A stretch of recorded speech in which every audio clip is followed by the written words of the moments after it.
we'd like to ask the city to come in and do either basic repairs or preferably repave the street. It's been a long time. It's really threadbare, and we'd appreciate your consideration on the matter.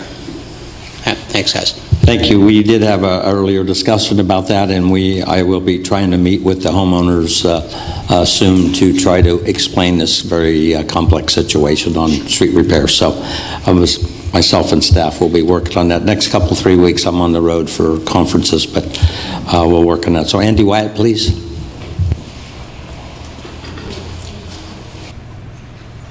Thank you, Mr. Mayor, City Council.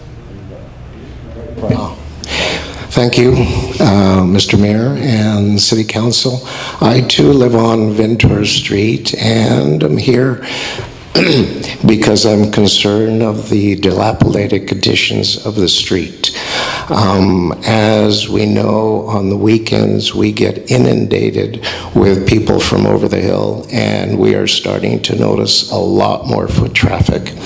The street that is adjacent to us, we had a situation about 6-7 months ago where there was a pedestrian walking on the street and happened to step in one of those holes and twisted her ankle.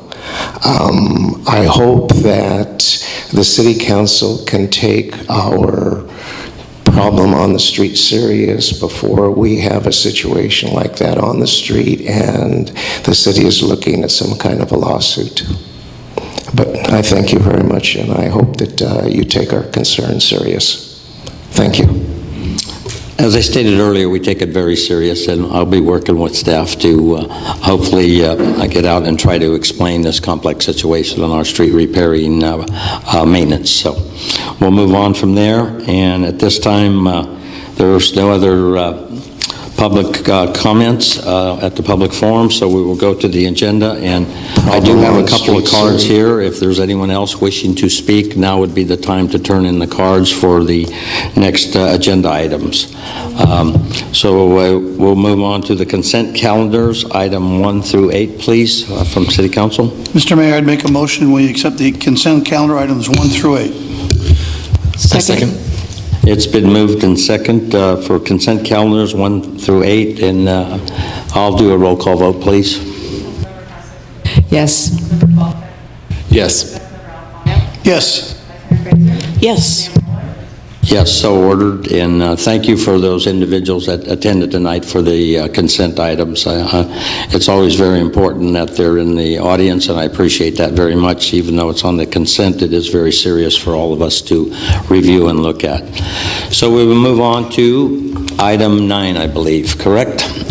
And at this time, I will ask, this is kind of the way we'll handle it tonight on the next many of items ahead of us. First, we'll have a staff report, and this might be interesting for our scouts. And 2, we'll open the public hearing, and 3, I will close the public hearing, and 4, we'll do council questions and comments, and 5, it'll be a vote. And we will open the same process for all these next few items ahead, I believe.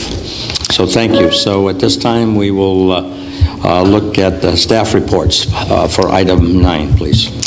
So thank you, Mayor. This evening, we do have 5 public hearings. That is more than we normally have at one time. So we've asked all the different staff members who will be presenting to come up, and we will take them in order that they're listed on the agenda, and each staff member will introduce themselves and the item before them. Thank you, Mr. Mayor, members of the City Council. My name is Scott Phillips, Associate Planner here at the City of Half Moon Bay, and tonight I'm presenting on the appeal of the Planning Commission decision requiring the relocation of a entry monument sign for a 2-story retail building at the corner of Highway 92 and Main Street. And a little background on the project. On July 17th, 2013, Ron Stefanik filed an application for a sign program. The sign program was required through a condition of approval for the entitlements that were approved by the Planning Commission for the building that is currently under construction at the subject property. Then on October 22nd, the Planning Commission approved the sign program with certain conditions of approval, one of them being requiring the relocation of the monument sign adjacent to parking stall number 1. And then on October 29th, the applicant filed a timely appeal of the Planning Commission decision to relocate the monument sign back to the, requesting the original location. And here is a vicinity map of the subject property. Moving on, the, the photograph here shows the original location that was proposed for the monument sign, which is 4 feet from the edge of the sidewalk.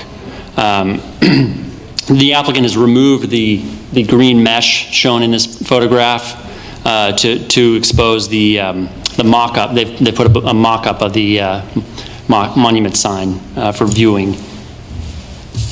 And then the next slide shows the location, the general vicinity of the where the condition of approval is requiring the relocation of the monument sign, just for comparison. And then as far as the recommendation motion, we recommend upholding the appeal and supporting the applicant's wishes to allow the monument sign to be constructed in the location as shown on the submitted plans. If you have any questions at all, I'd be happy to answer them. Council? If I may, so I don't know if it's questions. I'm going to say stuff, and if there's a question in there, answer it. So as I'm looking at the two. I think maybe we should wait for your comments after the public hearing. Oh, you're right. Yeah. I'm sorry. Yeah. Apologize. Save it, though. I'll say stuff later. Please. So at this time, I will open the public hearing on this agenda item, and we do have the applicant with a speaker card before us, so if he would come forward, please, and make his comments.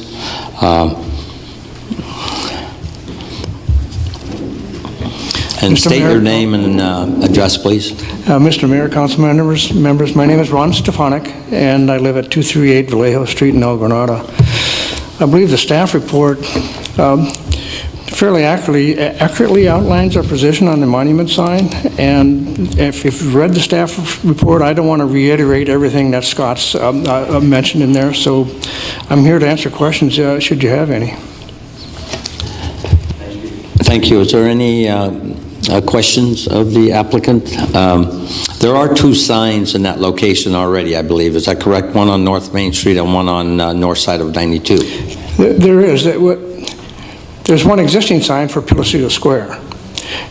At both entrances of Pilosito Square, we propose one sign at the corner of 92 and Main Street that's been at that same location throughout all of our planning process. And we would prefer to keep it there because we prefer that location because our address is 200 San Mateo Road and the sign is closer to San Mateo Road there.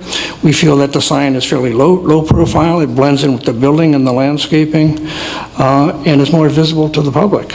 As the staff report points out, we feel the other location hinders the view of traffic, where we honestly don't feel that this sign does hinder the view of traffic and is compatible with the building. Thank you. Any questions of the applicant? If not, I will close the public hearing, and we will move on to council's questions and comments. Councilmember Kowalczyk, I'm sure it's fresh in your mind. Now I'm going to say stuff. So thank you for the added perspective on this. So I have a bigger question. I'm going to circle back with my planning commissioner because I want to understand I see the position of the sign as proposed, general comments, as originally proposed as being with A, legal, and B, within a reasonable consideration for the owner of the business to place their sign, and I would want, if I had a business, to be able to place my sign, and that makes sense for my business, and I will inquire with my planning director is some more of the background behind guiding business owners about where they, it strikes me as influencing how somebody does business, right? So I'm just, all that to say, I'm in favor of the application. Council member? Yes, I got a chance to walk over and tour the site, and I have to say that where the applicant wants a sign on the corner of Main and 92, to me was the logical place for the sign.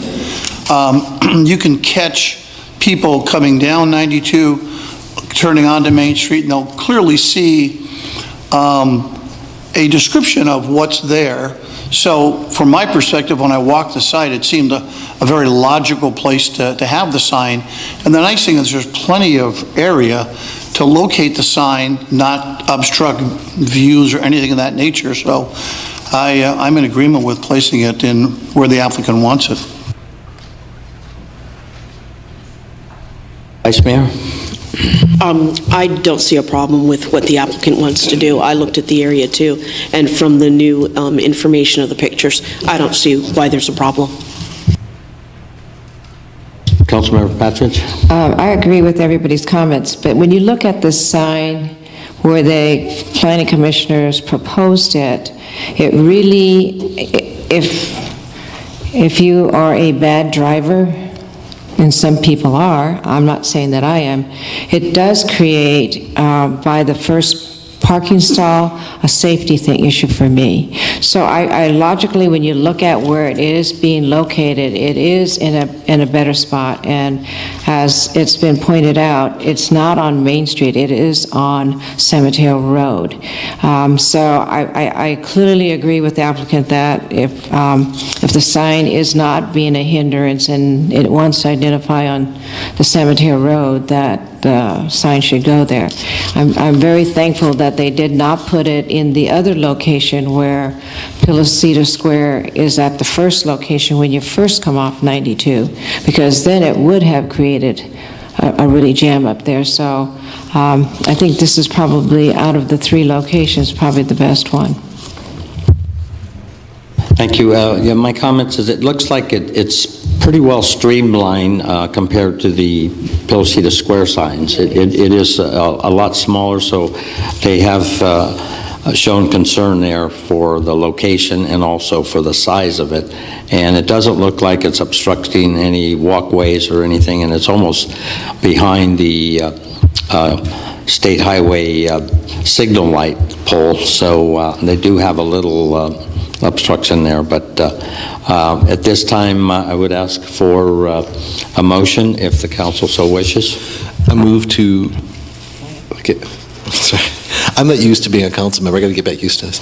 I move to uphold the appeal and approve the sign program allowing the monument sign to be constructed in the location as shown on the submitted plans. Second. There's been a motion and second. Any further discussion? If not, roll call vote, please.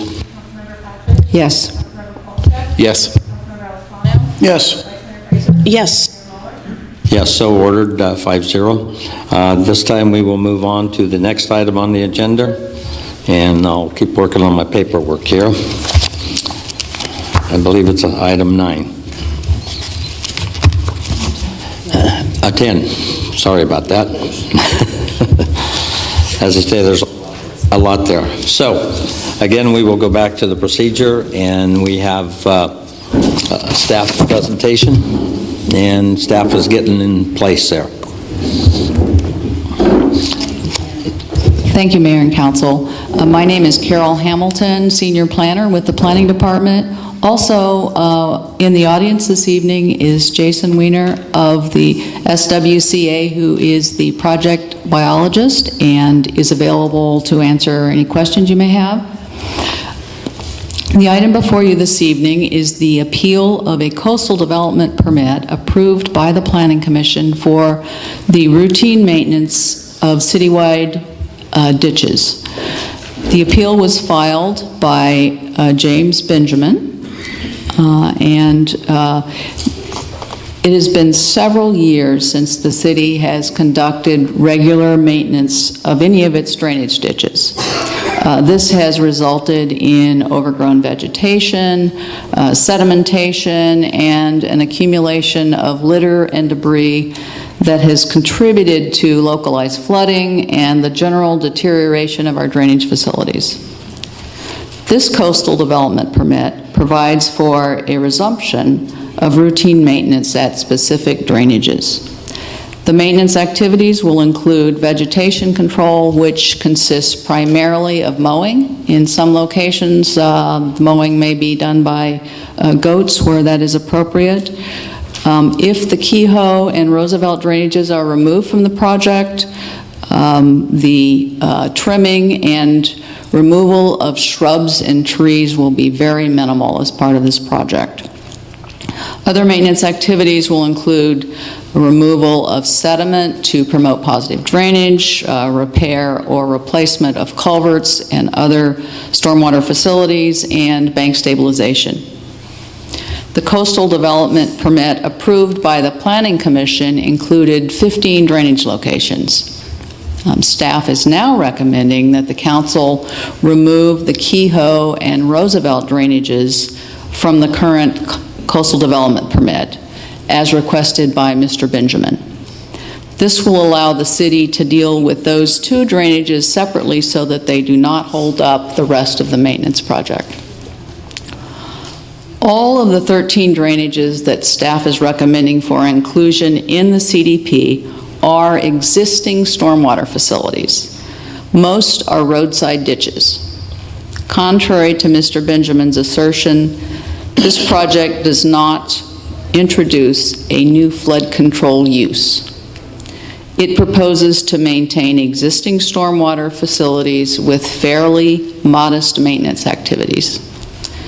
Staff has reviewed the additional comments submitted by Mr. Benjamin this afternoon and determined that the issues he raises have been addressed already in the written responses provided in your packet.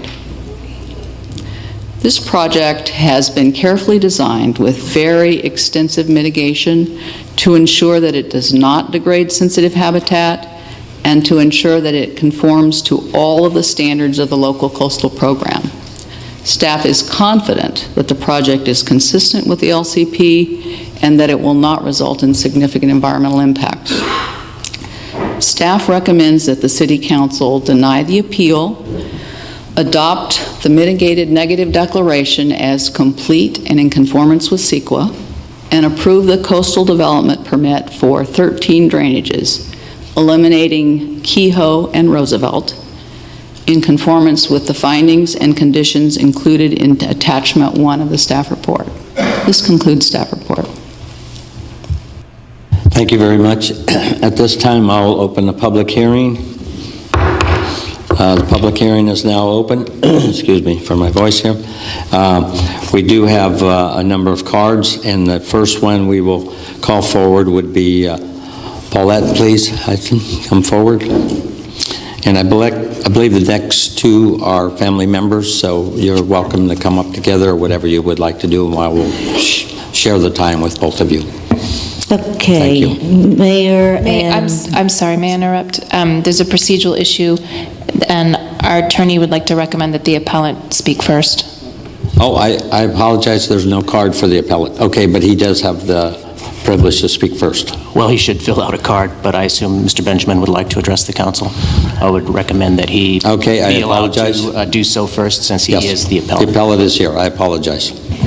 No apologies needed. James Benjamin, 400 Pilosita Avenue, Half Moon Bay. Good evening, members of the City Council and staff. Nice to see you. Happy New Year. I'm under no illusions that staff is persuaded by the arguments that I have laid out. We clearly have a difference of opinion with respect to the significance of the mitigations that are proposed. From my perspective, the mitigations are almost a blank check. They don't specify where the project will take place. There's a very large palette of tools that include rock line drainages that could be put anywhere within these drainages. They extend well into areas that are in open space all the way up to the coastal trail. And in the staff report, it says, generally, normally, the work will take place further back. But there's still, if you sort of read past those detailed caveat words, there's really a carte blanche here, and I'm not the only person who feels that way. I'm grateful that the staff is addressing the Roosevelt and the Kehoe drainages because I think it's a good idea. That's very kind of you. However, I should point out that the Coastal Commission also had these concerns, and I would guess that that also may have weighed in their thinking about that. Unlike the other drainages, such as Pilarcitos Creek and Frenchman's Creek and Arroyo Leon and some of the other very large drainages in town, where removing them constituted not only removing them from the coastal development permit, but also from the initial study and mitigated negative declaration CEQA documents. When staff removed the Kehoe and the Roosevelt drainages, they left them in the initial study and mitigated negative declaration. This is troublesome for those of you who are in the planning process. As you know, an ISM&D that's been approved for work that hasn't taken place becomes a bit of a loose cannon, and it would be inconsistent with the local coastal program because there are provisions in it and the implementing ordinance that require complete CEQA conformance. And the U.S. Fish and Wildlife Service and the Coastal Commission have both expressed concerns about the adverse impact that the wide variety of tools that the city could use would have in this area. For that matter, the U.S. Fish and Wildlife Service has expressed concerns about the impacts that this project could have on most of the drainages. And this isn't to be considered hearsay. This is in the October 14th letter that is buried somewhere in your packet, that very large packet. I would just say that I'm under no illusions that, my sense is you've looked at this document and my feeling is you're leaning towards the staff position. I appreciate the chance to be heard. If you feel strongly that that's the right way to go, all I can do is respect your judgment. You can anticipate that I would appeal it to the Coastal Commission. But it is important to emphasize that I do not oppose a well-defined project in a location that needs to be addressed. If we want to resolve a specific flood problem in a specific area or address an erosion problem, such as the Seymour Bridge area that former council member Grady spoke about during oral communications, I have no objections to a specific coastal development permit and would welcome the chance to support something like that. The problem is the carte blanche nature of this project. I hope that it can be scoped down and scoped more specifically with the tools that will be used and the mitigation and monitoring that will make it truly a no-impact project so that not only I, but also the Coastal Commission and the Fish and Wildlife Service would agree with the staff. Thank you. Thank you. So now I'll move on to other speakers on this item. Excuse me, Paulette, please.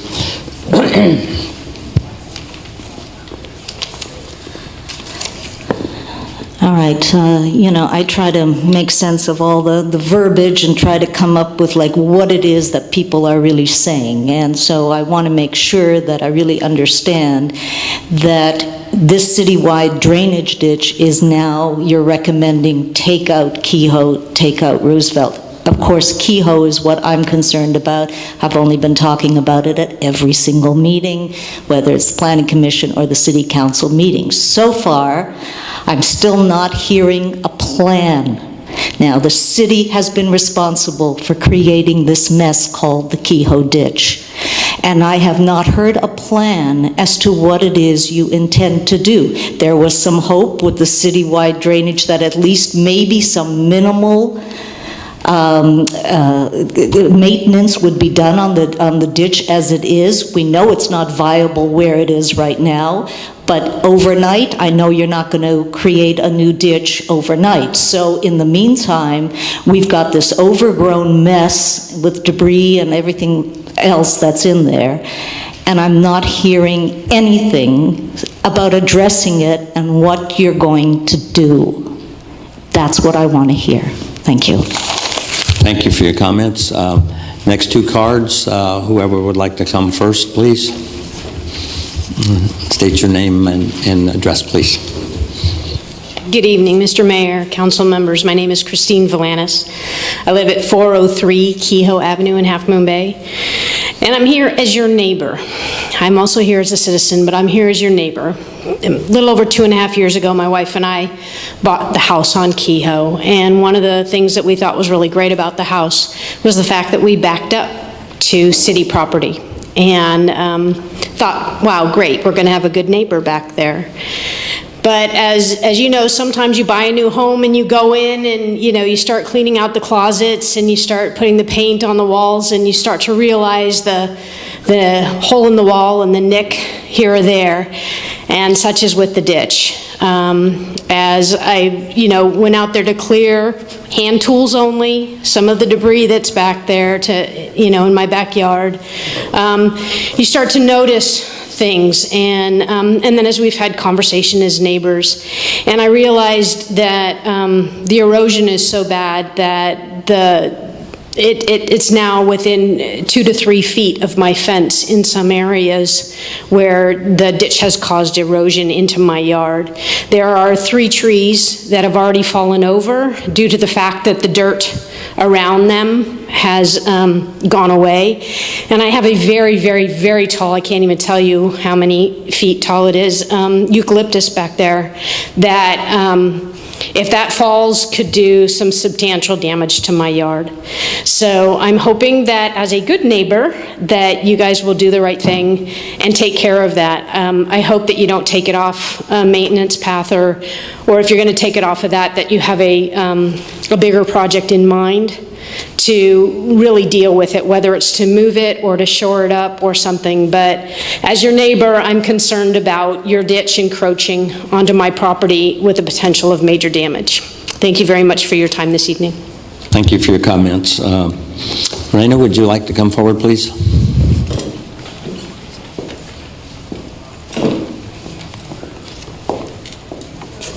Hello, my name is Lori Ann Valanis, and I'm the proud co-owner of 403 Kehoe Avenue. And I just want for a moment for you to envision your own backyard. And imagine you have that 60-foot tall eucalyptus tree with shallow roots. It's perched on a ledge. And imagine a wind comes and knocks it over, how you would feel about that being in your backyard. Imagine not even being able to trim that tree because you have to have an environmental impact report before you can even do that. And that costs thousands of dollars, probably more than trimming the tree would cost. Imagine that your brick patio is caving in because the ground underneath it is eroding away into the ditch.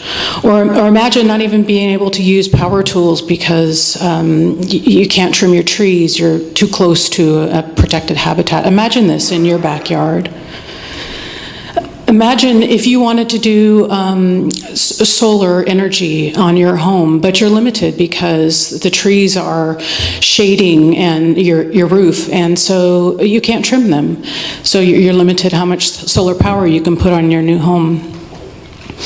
Imagine your backyard is getting smaller and smaller year by year, inch by inch. And you wonder, what happened to my backyard? What happened to my land? We have a pretty small backyard. It's getting smaller every year. And imagine the downpour that's sure to come. I mean, we have dry skies now, but that downpour is sure to come that floods our streets, floods our creeks. It's going to flood our ditch, which means it's going to flood our yard. And imagine the dry conditions continuing. Imagine you're out on your power mower or somebody has a weed whacker in that field on the other side of the ditch. It's not going to take much for that to go up in flames. So I'm wondering if you're worried, because we are worried. We are worried about our homes. We're worried about our neighborhood. We're worried about our city. I'd like you to think about not so much how it affects the purse strings of Half Moon Bay to redirect this ditch or to do something to solve this problem in our neighborhood, but I want you to think about how it affects the people of Half Moon Bay. And the people of Half Moon Bay are the lifeblood of Half Moon Bay.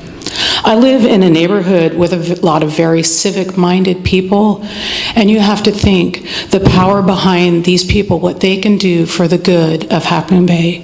So if you do the right thing, it pays forward so that my neighbors will do the right thing, and we pay it forward, all for the benefit of Half Moon Bay. So thank you for your consideration. Thank you, Lauren. And I will tell you, there's not a day that goes by that I don't worry about our city of Half Moon Bay people. Trust me, and I think the rest of the council feels the same way. This is a very tricky situation, and I don't have, I do have one more card. I'm sorry, Margaret Harris. Thank you. Oh, do you have one coming also? All right. I don't have it here yet, but we'll get it for you. Pat Johnson? All right, yes, welcome. Yes, thank you. I've never done this before, so. My name is Margaret Harris, and I live at 421 Kehoe Avenue.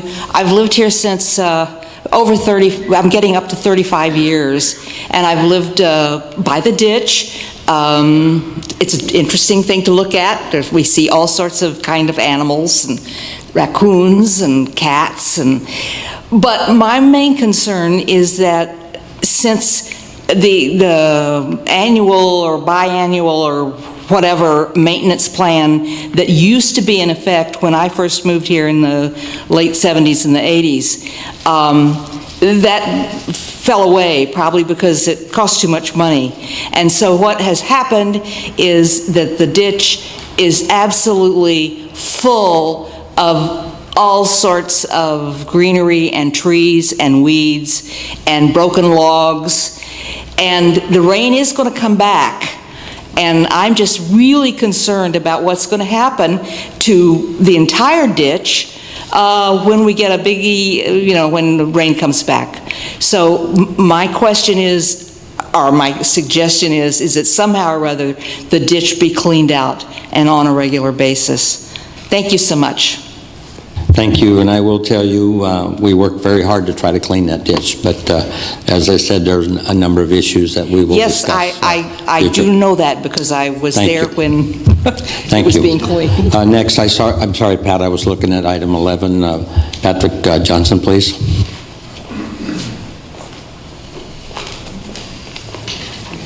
Good evening, Mr. Mayor and council members. Thank you for taking the moment to listen.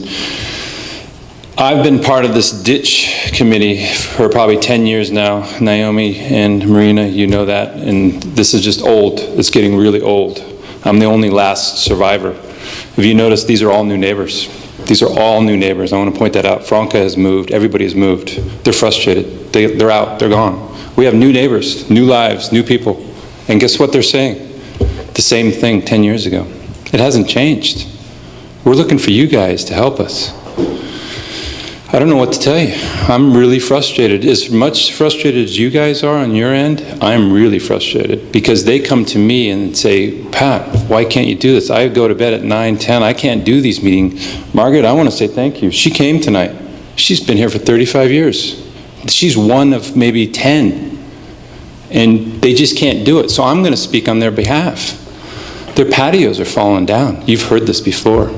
The trees, the willow trees that are getting huge are falling over, and Jimmy has put that in his report. If you read it, it's in there. It's true. They get big, they fall over. It's on our property. We're worried about fence lines falling over. Some of the fence lines are already gone. The cyclone fences are gone. They fell down, they're done. They've been gone for 10, 15 years. This has not gone away. I know this lawsuit and all the things that we have to do for it, it's changed everything. It really has, even to the point where I'm reading what my original and Margaret's original, and I dug it all up and I presented it 10 years ago. The Casa Del Mar map, what it said ditch and it said swale. And I went to Farmer John's father-in-law and I spent a nice 2 hours with him, and it was a couple years ago, John, and you remember this. You weren't part of the discussion, but I was downstairs, he showed me maps, we talked, I've got the whole history. Then when we look at the new reports, if you look on page 109, it's labeled as B2, natural and modified intermittent drainage. And I can tell you, I've got original documentation. I have no problem submitting. If you guys want me to, I will. And and basically it says ditch and swale on it. So I'm seeing this. What do we got? What it was and what it is now is a whole different ballgame. And a lot of that has to do with evolution. It's evolved, and the evolution part has become based on the city's non-maintenance. So we have what it was. And what it is now is no man's land. We can't touch it. So we've got a major problem. The only thing I could think of on one real quick thought is filtering the water before it comes down by the Naomi Bridge and the trail right there, like a cyclone fence that has enough water where you can get water through it. You can at least trap a lot of that wood and have our maintenance guys right after a storm go in and pick it out. That would be one little quick step that wouldn't affect anything. That would keep some of the logs from coming down there and creating some flooding. Thank you. Thank you. Excuse me, continuing on the public forum, James Benjamin, please. I'm sorry, that was the card that Mr. Benjamin filled out. See, I'm trying to be too generous to you, Mr. Benjamin. So I believe I finally caught up with my 10 cards there, so I will close the public hearing this time and bring it back to council to discuss this very, very important and serious item. And am I wrong up there, just on the 13, is it not 15 ditches? It's 13? Take the 2 out. They're recommending taking 2 out, so it's 13. Yeah, they're approved. I'm wrong. Mr. Mayor, the recommendation is for 13 drainages. Right, you can tell my wife I was wrong again tonight. We will have further discussion. Vice Mayor, would you like to make some comments, please? I'd be happy to. And to the neighbors who are here from Kehoe who have first spoken, thank you for coming here. I understand exactly what you're saying when you talk about 10 years. I've sat on this council for 10 years, and Patrick, I hope you have told these new neighbors the whole history of what's happened here. It is so unfortunate. And this is a thing that makes people across the country think that California's crazy. Because at the end of the day, this is a ditch. It's a ditch that needs cleaned. You dig out some garbage, you dig out some things. And it was cleaned, and it was cleaned and cleaned for years, like every other ditch here. But then it was stopped. And then we did a few years ago, clean it out. We went through every rule we thought we had, and you had one of your neighbors sue us. And he won through the courts. Our hands are so tied now, but it makes no sense, because right now, we are held hostage from cleaning all the ditches, and I will not hold the other neighborhoods hostage because one neighbor in your neighborhood has stopped and prevented Kehoe Ditch from being cleaned. Our hands are so tied on this legally, and it's ridiculous. It's a ditch that needs to be cleaned. You can have 10 biologists out there watching to make sure that nobody stands on a frog, pulls a weed or anything. You just clean it. But we cannot do this. You have a neighbor that wants a new stream meandering through his backyard and have it totally different. Because of the lawsuit against us, our hands are tied. So to say for years and years that the city has done nothing and messed this up, the city did not do this.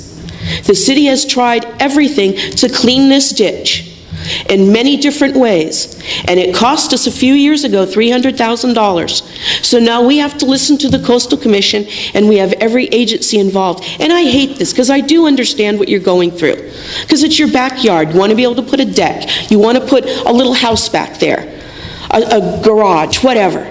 But you can't do this, and now your fences are eroding, the stream is starting to erode. I get that.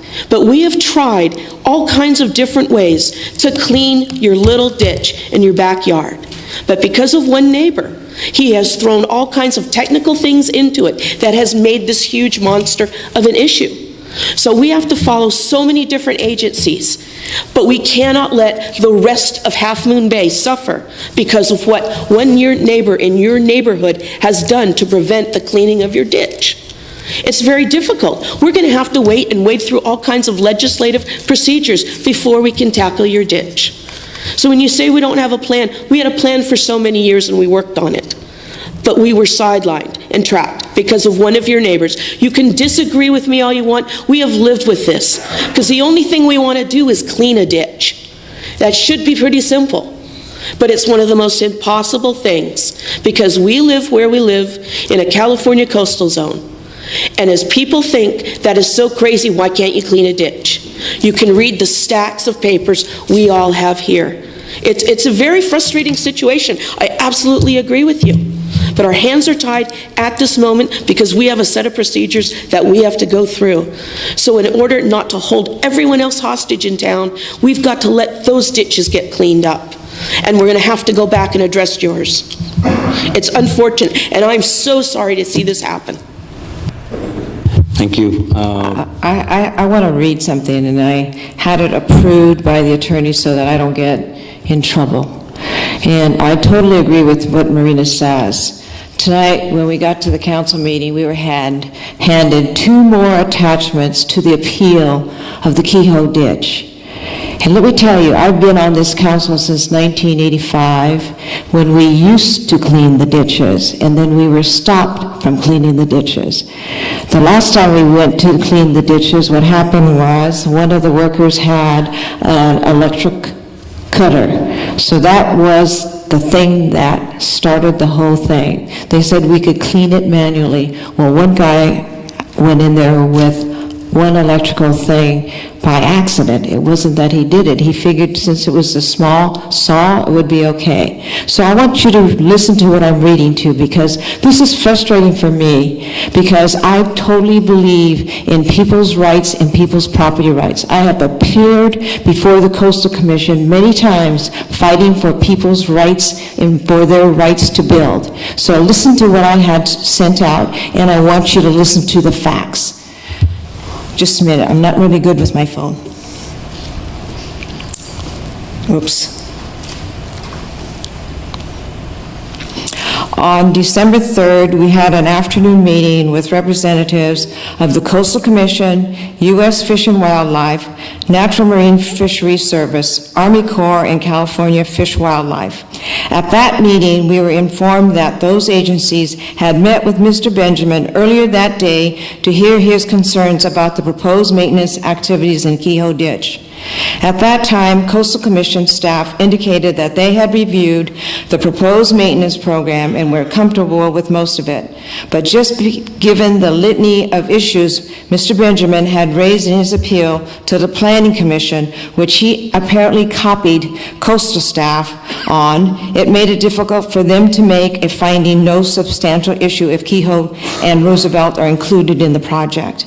Without those features, Commission staff said they felt that a finding of no substantial issue could be made. Even if the Commission were to find substantial issue, it doesn't mean what was proposed for Kehoe and Roosevelt was in any way inappropriate or inconsistent with the Coastal Act or LCP. It just means that it will take longer to process, may require additional studies or analysis, and of course will be more expensive to resolve.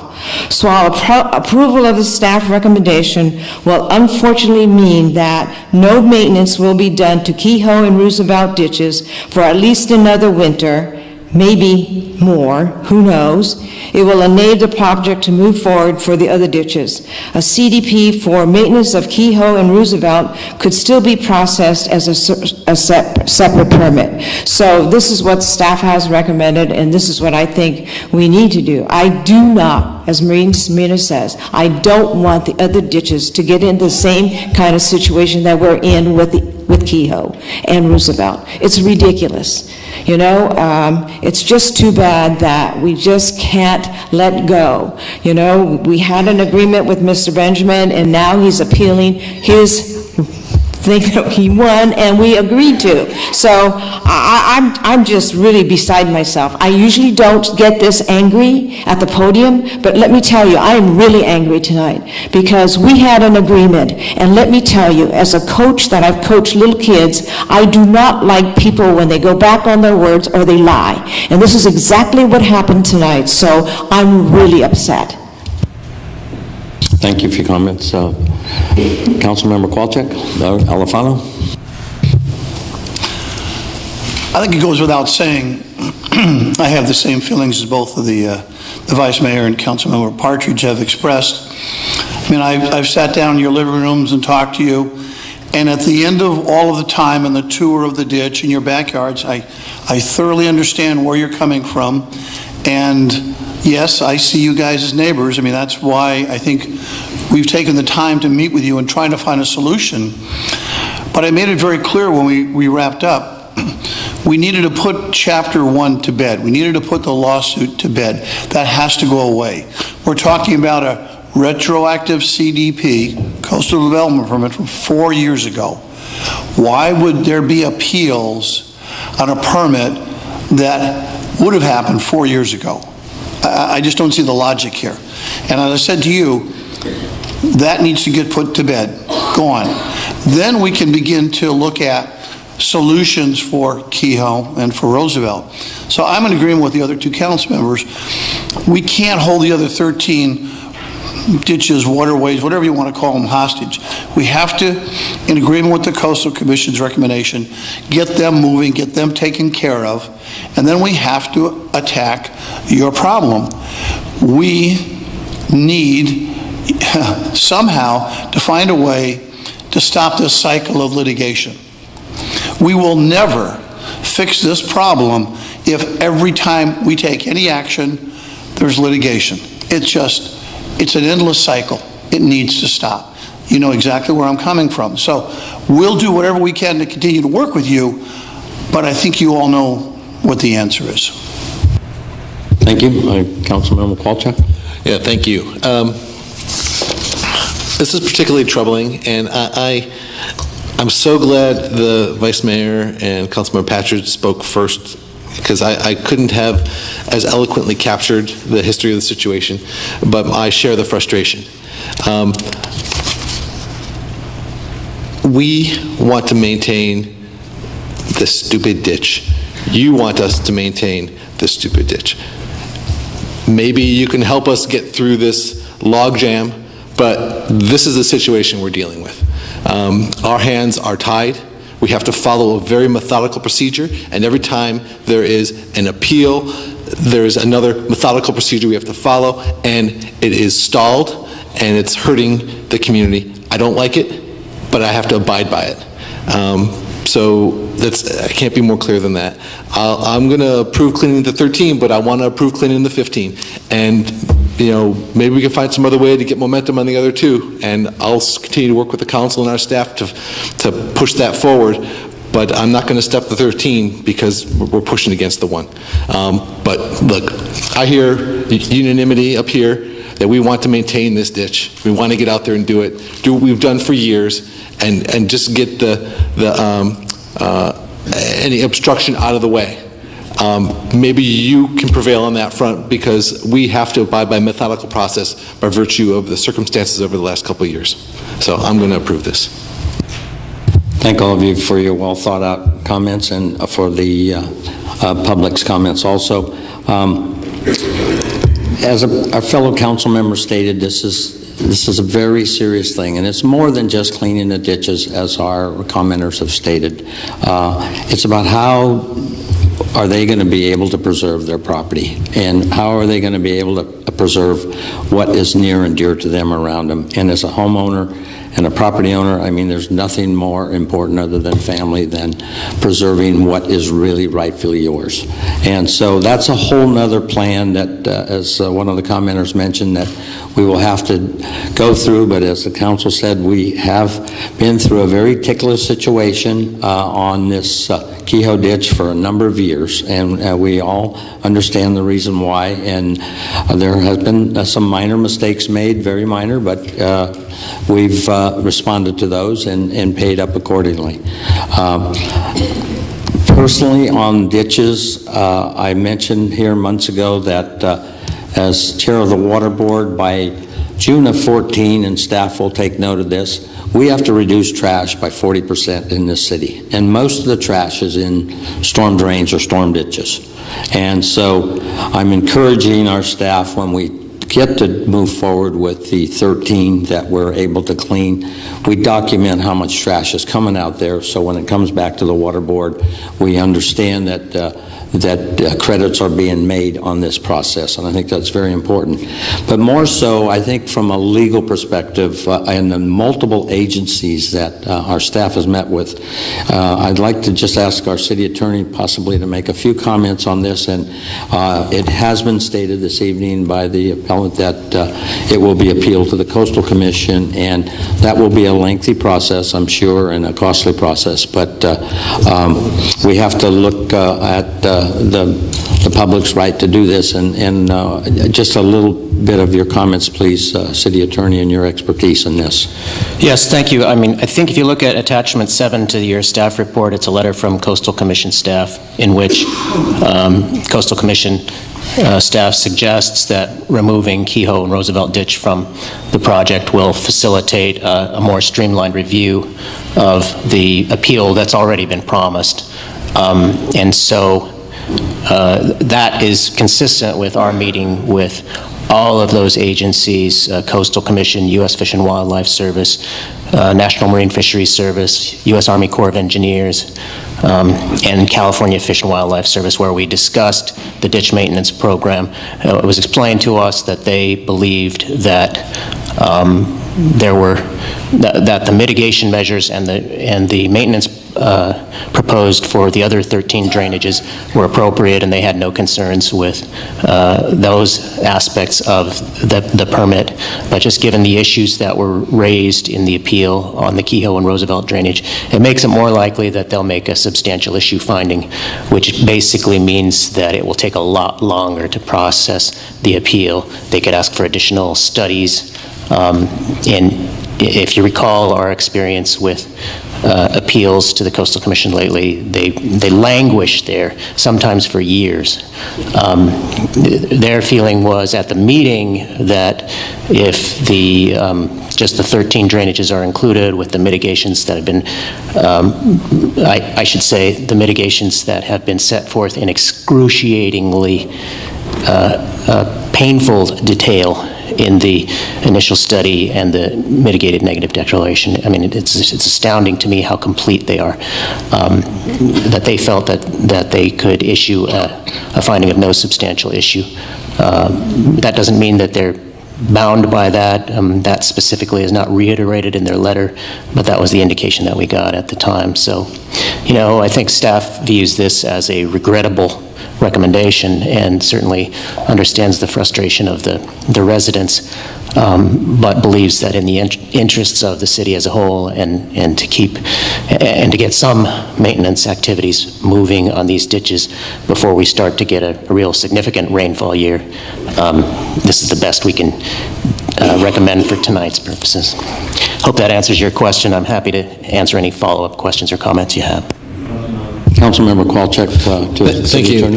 To the city, thank you, Mayor. To the City Attorney, quick question you may or may not know the answer to, but if there were no appeal to the Coastal Commission on this, what is the approximate rough timing when we would be able to perform maintenance on the ditch?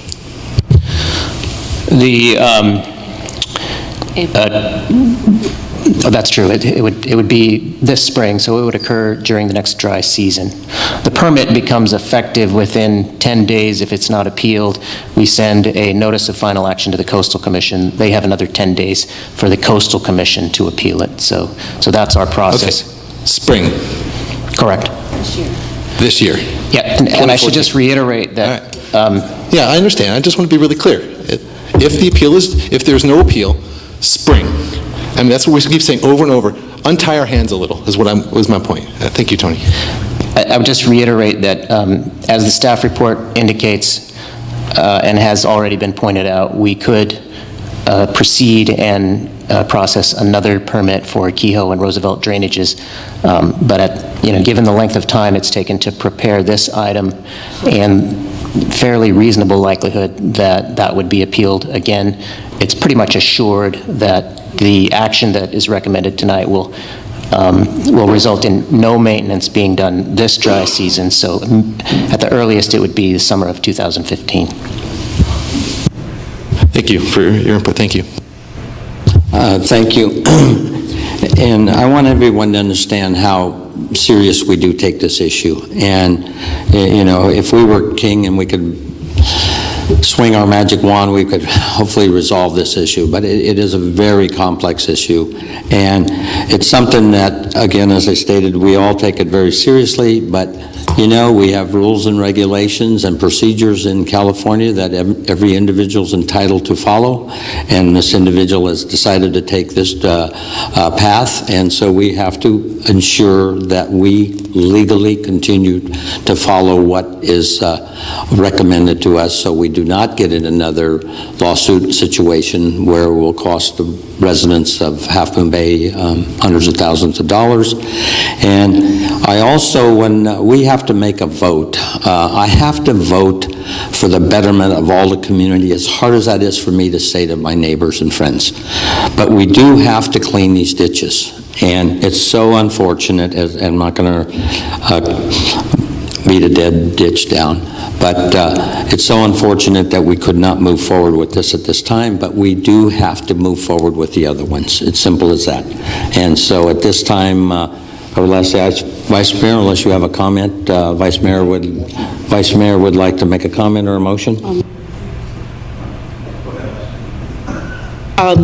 Sadly, and as John had spoken, for the overall benefit for the rest of the community, I'm making a motion to deny the appeal and affirm the Planning Commission's decision modified to eliminate Kehoe Ditch and the Roosevelt Drainage Ditch, approve a coastal development permit, and adopt a mitigative negative declaration to allow routine maintenance of specified drainage features in the city of Half Moon Bay, subject to the findings of Exhibit A and conditions Exhibit B contained in Attachment 1. Second. Moved in second. Any further comments on the motion? If not, a roll call vote, please. Yes. Yes. Yes. Yes. Yes, and you understand how difficult these votes are for all of us to make, but I will vote yes. Thank you on this item, and thank all of you for your participation. I believe I'm being requested to take a very, very brief break. 2 to 5 minutes, and try not to engage too much. All right. We will reconvene here in about 7 minutes.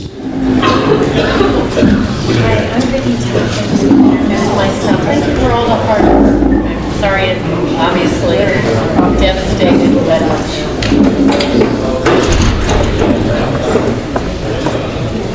but if they go on in the future, I mean, it is what it is. So I appreciate the passion. I live next to the granted, so I appreciate your, yeah, I know, but I appreciate what you guys are trying to do. Just don't give up on us, okay? We're losing, you know we're losing. There's no reason to tell you we're losing.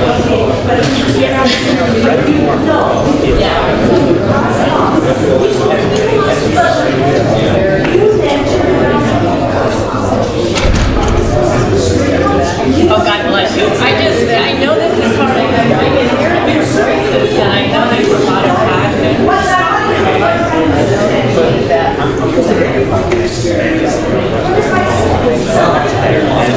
No, but I know the answer. I know everybody. I'm super badly for myself, but as long as it's safe, I'm healthy enough. That's what I'm trying to do. That's what I want to do. Yes. That's what life is. Yes. Thank you again.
The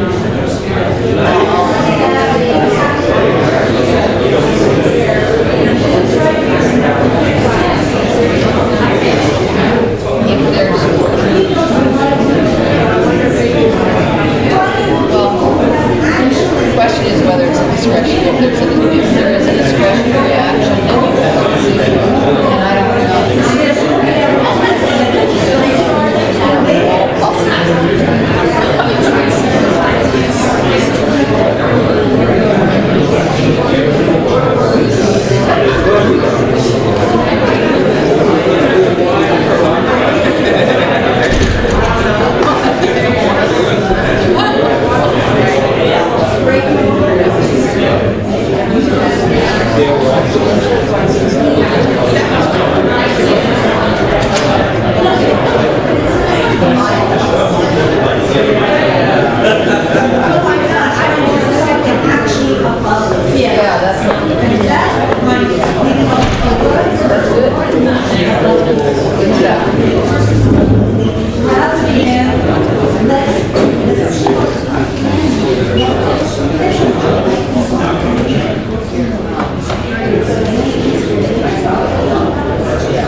All right.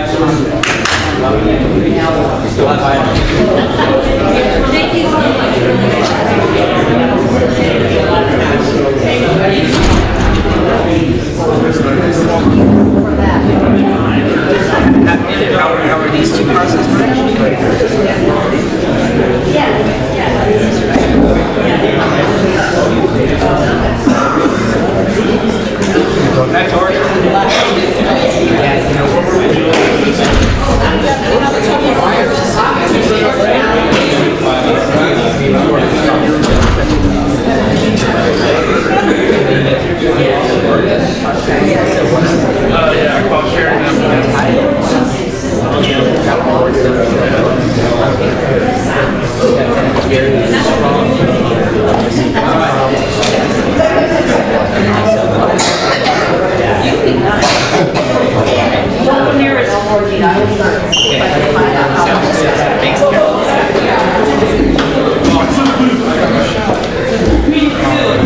Recall back off the front here. All right, Tony. Yeah, excuse us, we're trying to reconvene here, so if I can get our attention. My water. Yeah, I'm sorry, I'm not going to give you mine. No. I can't touch the handle now. I know. So at this time, 2 minutes to 9, we will reconvene for the next item on the agenda. And my paperwork, I don't have the fancy computer here like you guys, but I believe it's item 11. Staff, help me out. That is true. Item 11, the local coastal land use plan and implementation plan amendment. And I'm hoping this is Kaio's item. Yes, it is. Thank you. So our Deputy City Attorney, Kaio. Kaio, would you introduce yourself? Welcome. Good seeing you at a higher capacity here at Council and not Planning Commission, correct? Yes. Thank you, Mr. Mayor. My name is Kaio Ariano. I'm a Deputy City Attorney. As Laura mentioned, Agenda Item 11 is an ordinance amending 2 of the maps contained in the city's local coastal program, or LCP. This amendment is in accordance with the terms of the settlement agreement in the Benjamin versus City of Half Moon Bay lawsuit. Pursuant to that settlement, the city agreed. Kyle, I'm sorry, could I ask you to move closer to your mic? Or just pull it closer toward you, something. How's that? May I ask the speaker to step down for the moment until we get ready, please? Thank you. So in that settlement, the city agreed to use its best efforts to amend its LCP to designate 2 parcels of land, the Sewer Authority Mid-Coastside parcel, more commonly known as the Landstra parcel just south of the Kehoe Ditch, and the Caltrans mitigation site as sensitive habitat areas on 2 maps, the Habitat Areas and Water Resources Overlay Map and the Coastal Resources Areas Map. As the council may recall, it initiated this amendment by resolution of intention back on August 20th of last year. The amendment went before the Planning Commission last month, December 10th, and the Planning Commission adopted the resolution recommending the LCP amendment before you tonight. Just to briefly recap that meeting, in response to public comment and questions from the Commission, one thing the staff did want to clarify was that the maps will not result in any changes in how the city's development regulations are applied, since the city's LCP already requires the city to apply special development regulations to properties within sensitive resource areas, regardless of whether they're shown on the maps. And as a final note, the council should have before it correspondence received earlier today from Mr. James Benjamin, which, among other things, expressed concern about the quality of the maps submitted as exhibits to the ordinance. Specifically, he requested clarification that the amendments before the council tonight are being, quote, added to, that the areas, being added to the maps are, quote, being added to the maps but do not replace the existing LCP habitat area and water resources overlay and coastal resources area map. So to clarify, the map amendments before you tonight are intended to amend the existing maps by adding these two parcels, the Landstrip parcel and the Caltrans mitigation site. Finally, because this amendment is subject to certification by the Coastal Commission, upon adoption of the ordinance and certification by the Coastal Commission, staff does intend to prepare cleaner maps delineating the Landstrip parcel and the Caltrans mitigation site on the two maps. That concludes my presentation. I'm happy to answer any questions that the council may have.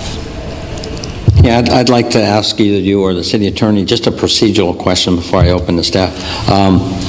Do we have a deadline when additional material is distributed to the council? I'm not comfortable with receiving something when I sit down. And it's been my experience that normally at the regional board, we do not accept any material after a certain period. And I don't know if the city has something like that, and I'm not requesting that at the moment. I'm just curious because it's hard to kind of try to shuffle everything and give it an honest look through and see regarding the comments. I think it's a great comment, and it is correct that receiving additional correspondence at 4 o'clock in the afternoon and the day of the meeting makes it difficult to prepare a detailed response to that item, but we don't have any restrictions under that, and there are none per se under the Brown Act.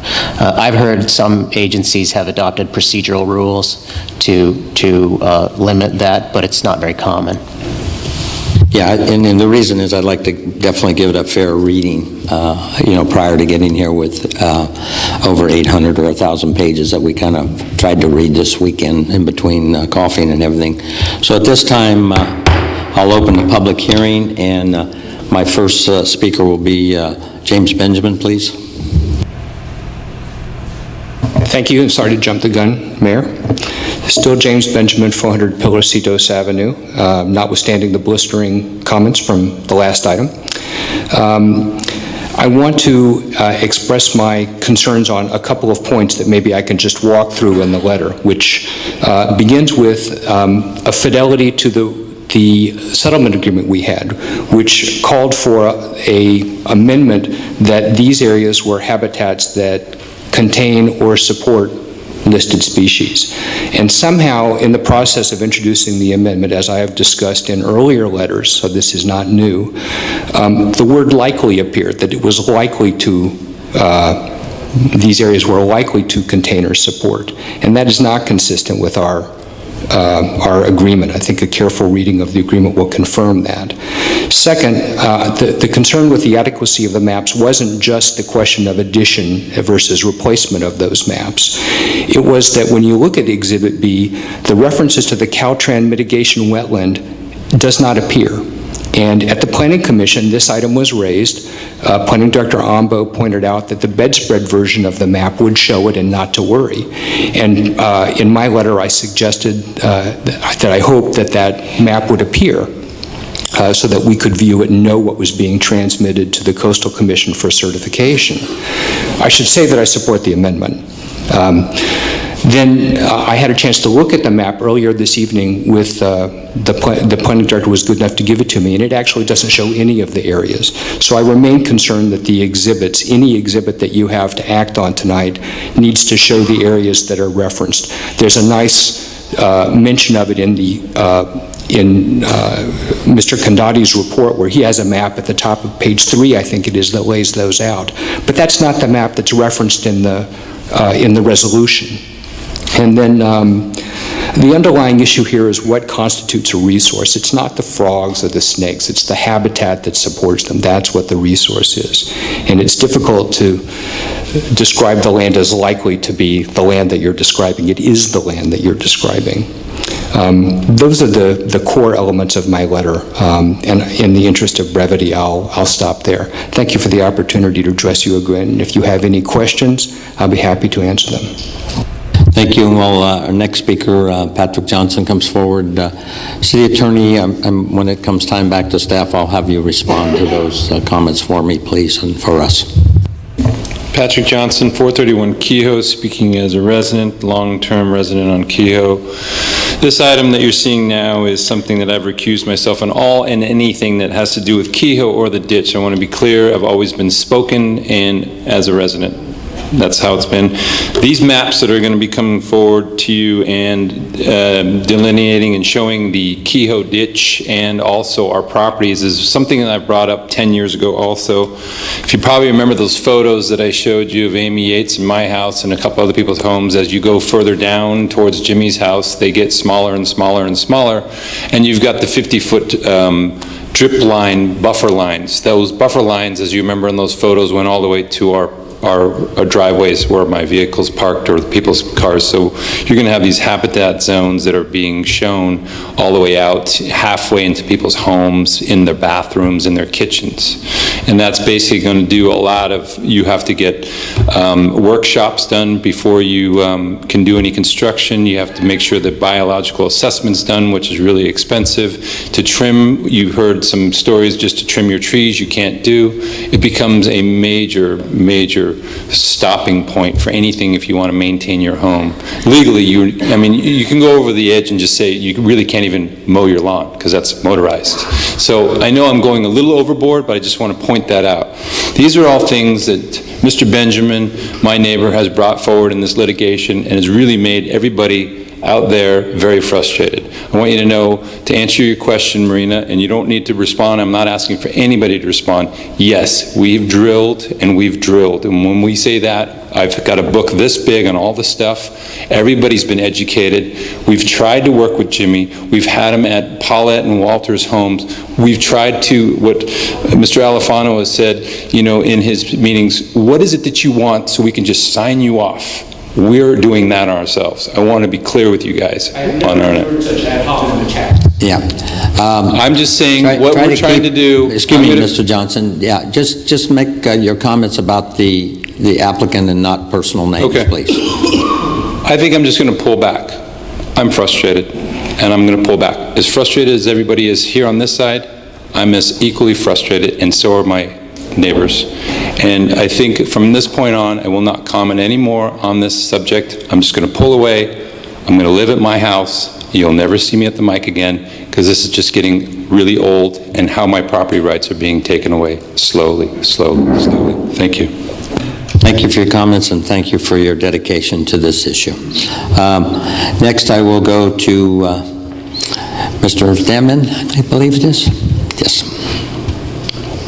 Good evening. Good evening. My name is Reto Stam, and I live at 423 Kehoe Street. I bought a house like 2 years ago, and I lived there with my mom. And we just would like to live there and, kind of garden a little bit and just be there. And that's pretty much all we're asking for, and hopefully have no flooding in the backyard. That's all. Thank you. Thank you for your concerns. I have no further cards, so I will close the public hearing, but there's a couple of quick ones with our city attorney that I think is comments were very concerning. I was under the impression that this was nothing new, and there's really no land use, what's the word I'm looking for? It's no LCP issues in this new map. Is that correct? Help me out there. I'm a little fuzzy on tonight. Yes, that is correct. The buffers and the restrictions that are being referred to are the result of the Kehoe Ditch being described as a riparian corridor, and the adjacent areas being described as likely to contain or support sensitive resources or sensitive habitats.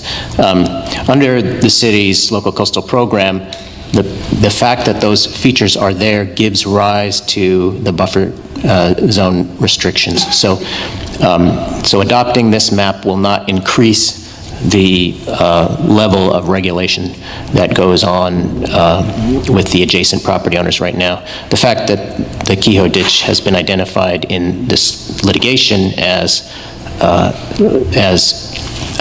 sensitive habitat area makes it more certain that it's considered as such. I'd like to address Mr. Benjamin's comments about the fact that it's described in the reports as likely containing red-legged frogs or California or San Francisco garter snakes. The evidence that was presented in the litigation and all the biological studies that have been done out there have indicated that the Kehoe Ditch likely constitutes habitat for California red-legged frogs, not suitable breeding habitat, except a few very small pocket areas perhaps, but not likely, but would constitute foraging habitat or dispersal habitat.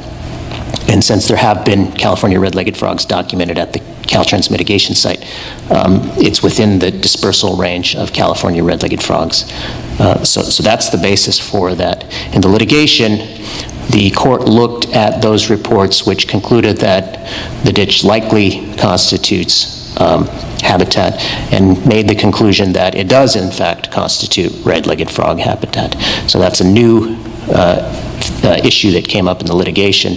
As a result of that, and as a result of the settlement agreement, the maps will identify the Lanster parcel, the Caltrans mitigation site, and the Kehoe Ditch as sensitive resource areas. So the fact that it's described as such in the report is merely an accurate description of the biological studies that have been done out there, but it will be identified as sensitive resource areas in the maps that are submitted to the Coastal Commission, which frankly need to be prepared, and the reason they're not before you tonight is that, as Mr. Benjamin's correspondence points out, the settlement agreement required the city to amend those maps, the habitat and water resources overlay maps and the sensitive resource, the coastal resources area maps, but staff has not been able to locate a coastal resources area map to amend. So this, as far as we know, is the first edition of a coastal resource area. So we're going to have to create the map, and that has not been done yet. One will be prepared with suitable detail to submit to the Coastal Commission when this is ready to send for certification. Happy to answer any other questions or comments. Thank you. Yeah, and we all deeply appreciate your expertise in these issues. My other one on the second commenter mentioned, I'm just, again, you talk about worry, I agonize over how do we share with our neighbors in the community about they're not going to be able to mow their lawns, they're not going to be able to garden. I mean, this is just hopefully hyperbole and just crazy comments, because unless it's legally true. I think that what would be in order, it would be to send correspondence to the neighbors outlining specifically what the LCP regulations permit and don't permit. And with regard to existing improved landscape features, I think there might be a little bit more flexibility than what might be supposed, so we can take a more careful look at that. And I think, suggesting that the staff correspond with the neighbors to just explain to them what that means in terms of whether or not they can go out and mow their backyard lawns, or rather have to pull the grass by hand. I think, that's a great suggestion. But seriously, they can mow their lawns? Yes, in my opinion, they can. I mean, you understand how serious we take all these issues and all the commenters. I mean, this is, again, as the Vice Mayor stated earlier, we're trying to do everything right, and it's very emotional, very passionate. I'm sorry the second commenter had such feelings on this, and I can understand his frustration, but you still have to step up and move forward and try to work with the community to do what's best for your neighborhood. So I would hope he would understand it. I'm sorry he left. But council members' comments on this, please? Could I just interject one more comment, if I could? I know that they didn't speak to this item, but two of the neighbors who, I think it was Christine and Lori Bolanos, who, the residents at 403 Kehoe Avenue, and described the significant problem they have with the eucalyptus tree. I don't know if they've come in to speak to staff about that and discuss the process for obtaining a tree removal permit. I do know that the eucalyptus tree is not designated as a heritage tree under city ordinance, so that wouldn't be an obstacle to them. But there are some significant issues that would have to be dealt with in order to remove that tree. I would encourage them to come in and speak to staff to delineate exactly what is required should they decide to go that route. Thank you, and I think, we have to work closely with our resident. I did close the public hearing. Thank you for the guidance there, but we do have to work with all parties to ensure, and those ukes are big there. I see them every day also, and we all have these ukes that are taking over the coast side too, so. Okay, yes, any other further comments from City Council? Understand what staff has presented and what the public has commented on? With all of that, I'd make a motion to introduce an ordinance amending the city's local coastal program, LCP, land use plan and implementation plan by revising the habitat areas and water resources overlay map and coastal resources areas map to reflect areas in the city found likely to contain sensitive coastal resources in the UR, Urban Reserve Zone District. A second. It's been moved and second. Any further discussion, comments? Otherwise, roll call vote, please. Yes. Yes. Yes. Yes. Yes, so ordered, 5-0. We will move on to item 12, I believe, and this again is a staff and public hearing and some comments, and I kind of have the feeling it's already been done, but we need to kind of revisit it. So we will let staff make a brief presentation, please. Thank you, Mr. Mayor and Council. As you indicated, the Council previously acted on this in 2011. This is a corrective ordinance amendment, and it was inadvertently overlooked, and we're bringing it back for you to reintroduce. So again, the Planning Commission and the Council has previously acted on this, and it inadvertently was overlooked. So we're recommending that we delete the condition of proportionality from the zoning ordinance. Thank you. Thank you. I'll open the public hearing, and it looks like we have no commenters, so we will close the public hearing. And at this time, bring it back to council for any questions or comments. Since we've already approved this, if there's no objection, I'd like to make a motion to introduce the ordinance amending Title 18 zoning of the Half Moon Bay Municipal Code to amend Chapter 18.02 definitions at Section 18.02.040 to to delete, rather, the definition of proportionality rule and direct staff to file a notice, I'm still a little shaky here, notice of exemption from SEQA for the proposed amendment. I'll second. Moved and second. Any further discussion or comments? Otherwise, roll call vote, please. Yes. Yes. Yes. Yes. Yes, and banging on the gavel again, we got another public hearing quickly here, but staff's presentation, please, and City Attorney Kandati. Yes, thank you. Under the current municipal code, the designated city parks are closed at 9 p.m. and open at sunrise. And this ordinance that's before you this evening is to amend the code to add Oak Avenue Park to the list of parks identified in the Muni Code as being subject to that restriction. It comes at the request of the Sheriff's Department, and it really has to do with problems of loitering and litter and some gang issues that have been identified at that park. Right now, the police department can't contact individuals that are there unless they're actually witnessing some enforcement issue that they need to address. Once this ordinance is in effect, when they see someone hanging out in the park after 9 p.m., they can ask them to leave or be cited. So that's the purpose of this ordinance, recommended introduction this evening. Thank you. So we will again open public hearing, and I see no commenters. We will close the public hearing. You guys are putting me into this first meeting in fire with public hearings here tonight. So yes, so back to council.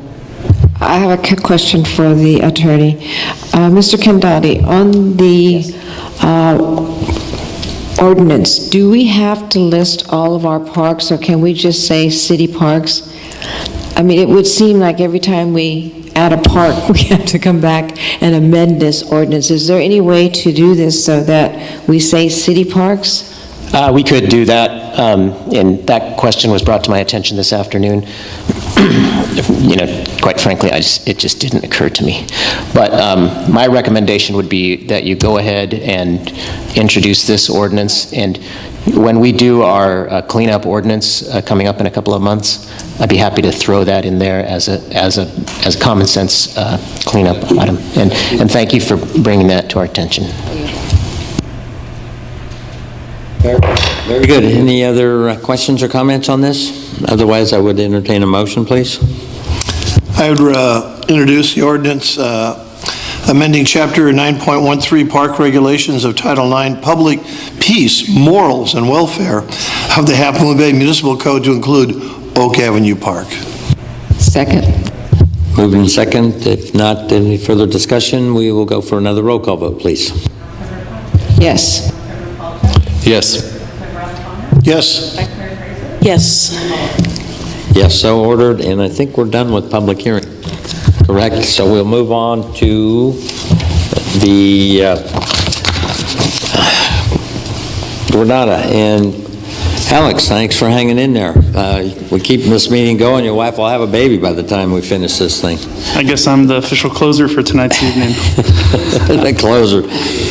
You could handle it too, Guy. All right, well, good evening, Mr. Mayor and members of the council. Make it short. Go home and see your wife in the future. All right, there we go. The item before you this evening is the Parks and Recreation funding agreement with the Granada Sanitary District. I'm going to shorten it as GSD. At the October 15, 2013 City Council meeting, the City Council heard a presentation by GSD's General Manager, Chuck Duffy, regarding the district's local agency formation commission, LAFCO, application to reorganize into a community service district. By reorganizing into a community services district, GSD will be able to provide parks and recreation services to the portion of the current service area not located within the city of Half Moon Bay. The City Council at its November 19th meeting approved a letter with conditions to LAFCO.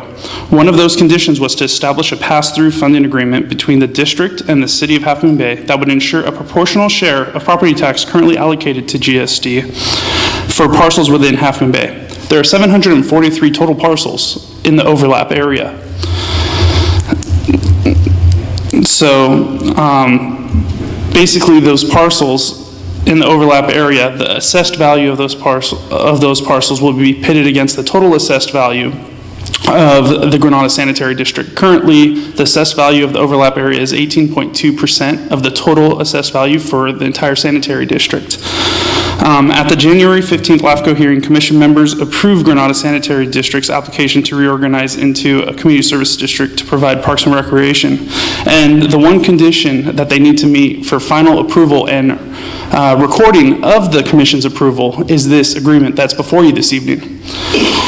Ultimately, the final step for GSD has to complete in order to reorganize into a community service district is what Councilmember Alifano mentioned earlier, an election at the June 6th primary to basically ask the voters and the residents of GSD whether or not they want to reorganize into a community service district.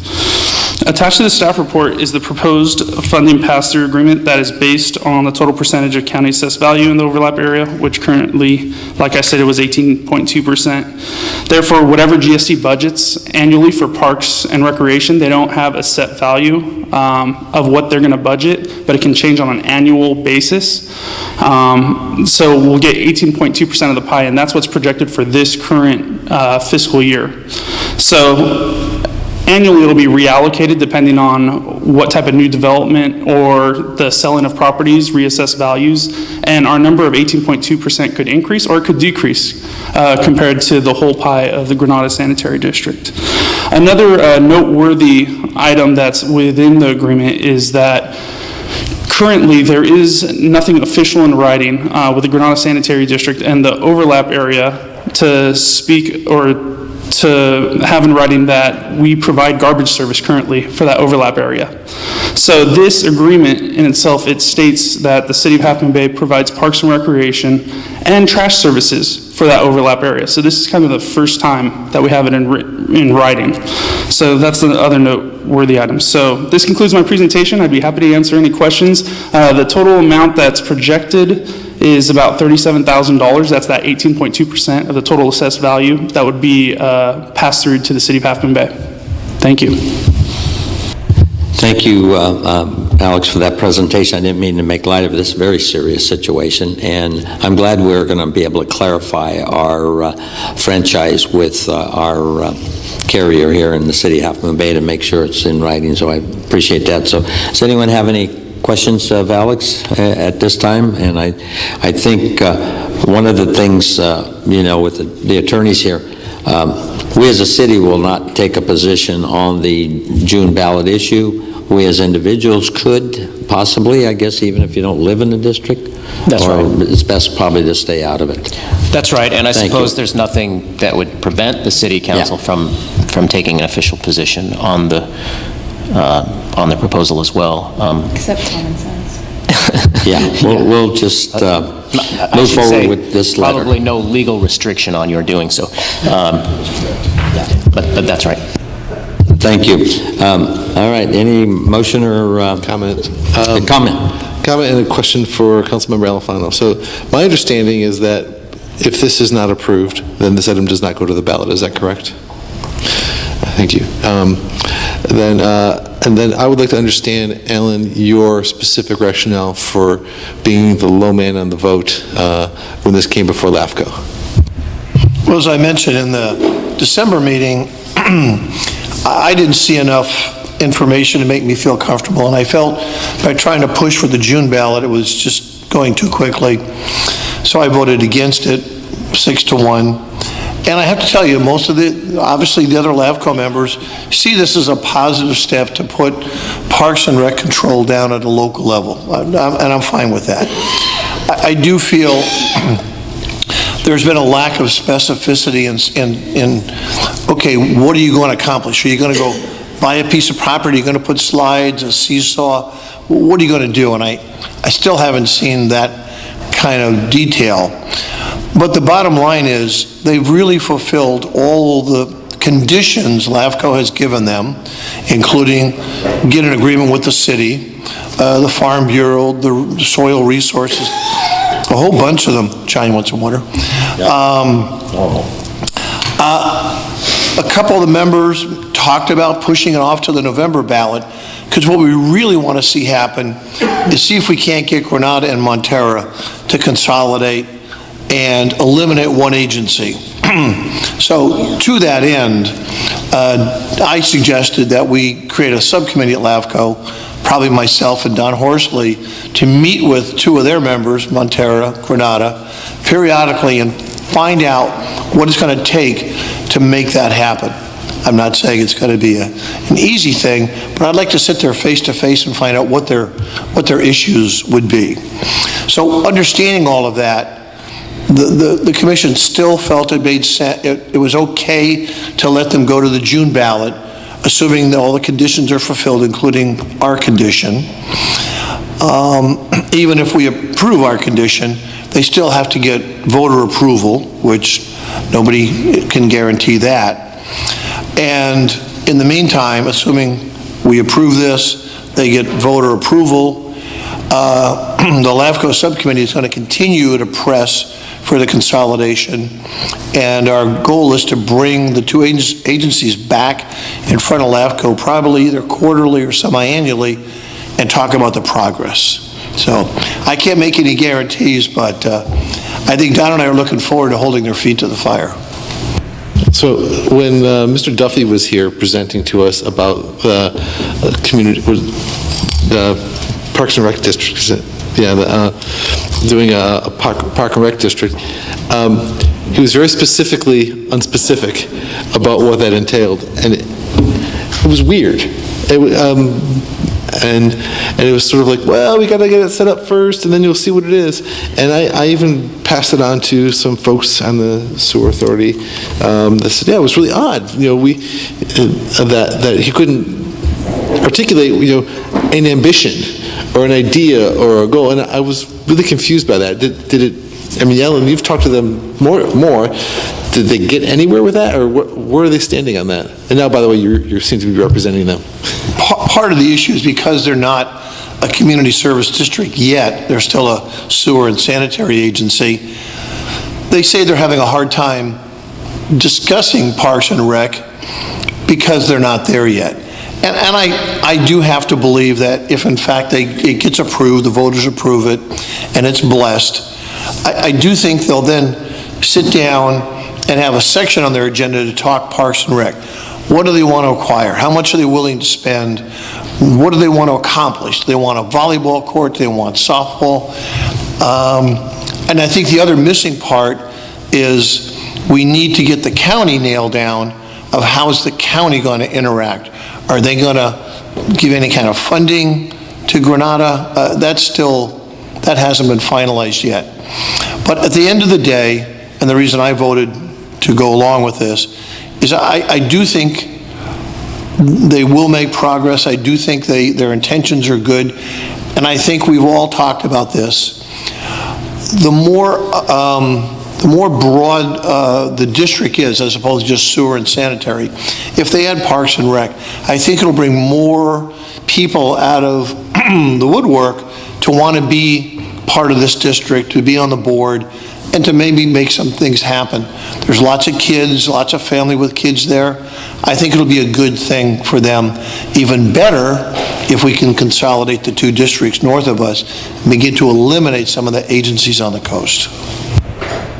Thank you for that explanation. Any other comments? Otherwise, we could move forward. This is a very important letter, I believe, too. I have a question. Yes. We're going to get $37,000 back annually to approve that they can be a Park and Rec district.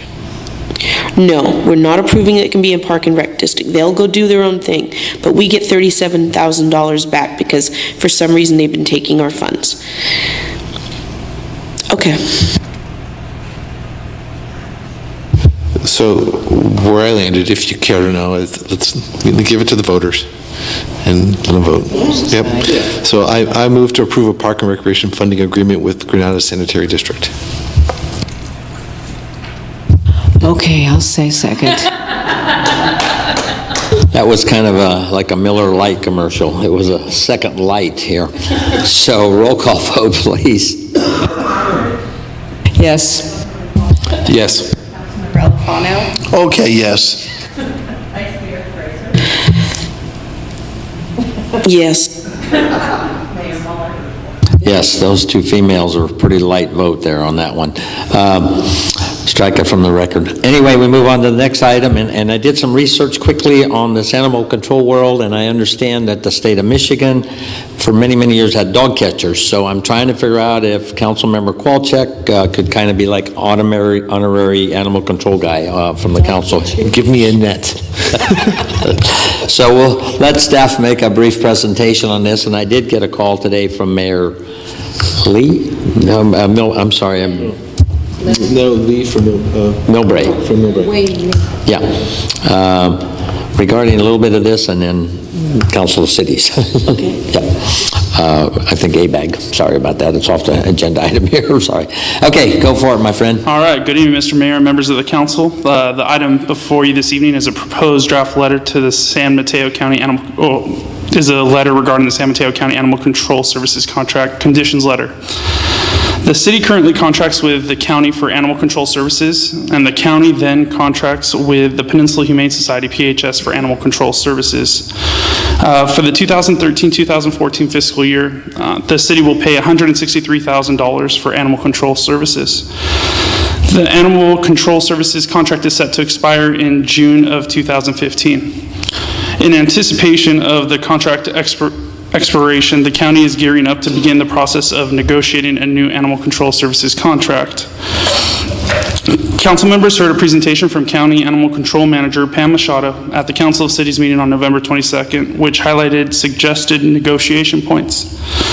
Building off those suggested negotiation points and adding additional conditions, a council member requested city staff to draft a letter to the mayors of all 20 cities in San Mateo County and to each San Mateo County supervisor, urging them to make contact with the county animal control services with the city's suggested contract conditions.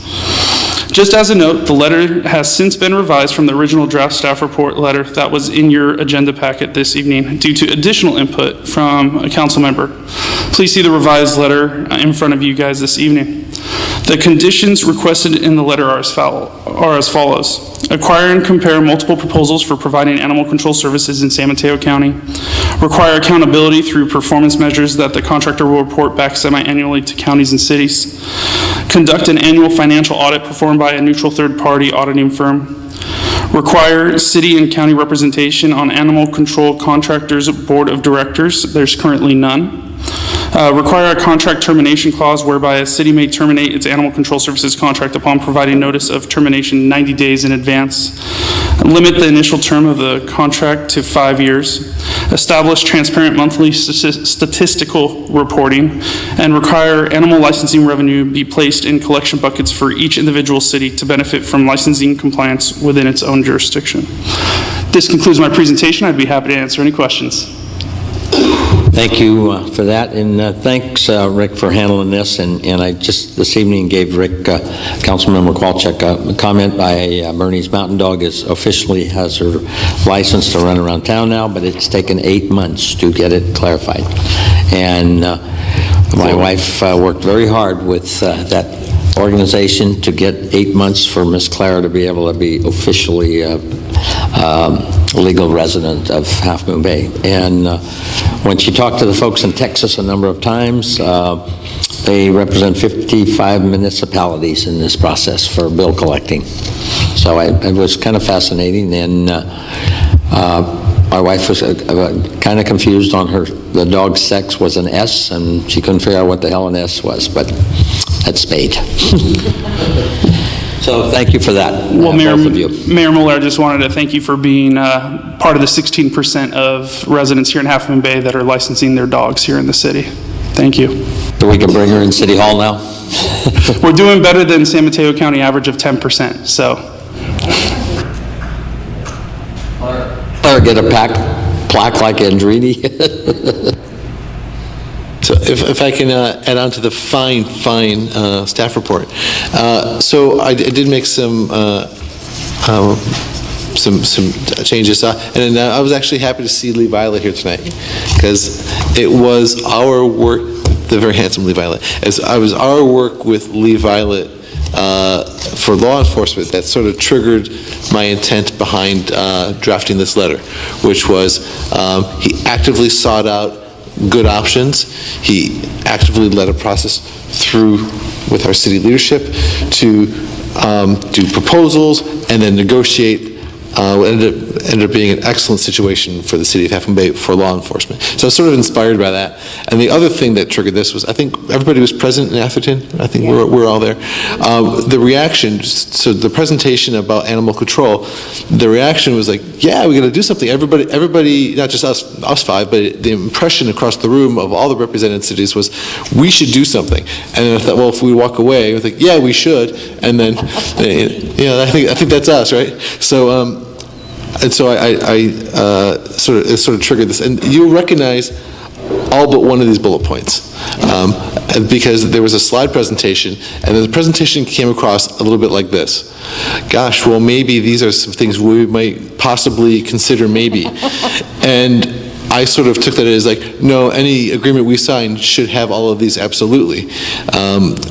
Thus why I asked Alex to craft a letter and put them in there. And then I added the first bullet point, which is to seek out our best options, including the PHS? Including PHS and potentially others in this process, and take a broad view. And so that's how we got here, and that's my suggestion. The only other thing I'll offer to consider, I think the revised letter is good, really good, because Alex drove it, but the only other thing we may want to consider is to change it to write our letter to Pam from this city, and then share that with the other cities and say, we encourage you to follow this as an example. It's the only other thing I might do differently, but I think I like either one of those. So anyway, that's why I brought it up, and I triggered that it was my final act as the outgoing mayor. Thank you very much. And just along the area of this, and thank you for continuing on with this, I think we need to let the county know. I mean, we've talked about splitting up each city. If they've gone out and people have licensed their dogs, that money should go back to the city.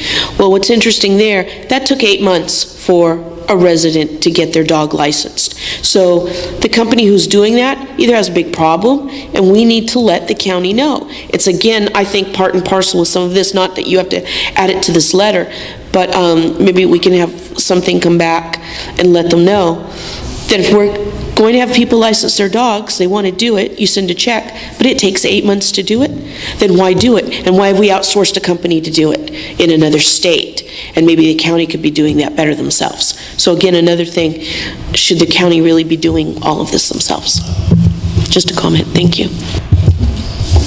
Alan made a great comment in our meeting that the actual board should have the equal amount of representations from the city as their board. I mean, they're going to be 15 to 1 to 1. I mean, not even county. I mean, because if it's just one representative from the city and they have 15 on their board, and I don't even know if the county supervisor are going to be on the board. So it's still going to be unbalanced. So I think the point of being a balanced representation should really be a point that we need to make. Otherwise, when we get on that board, we're going to be overwhelmed by their board.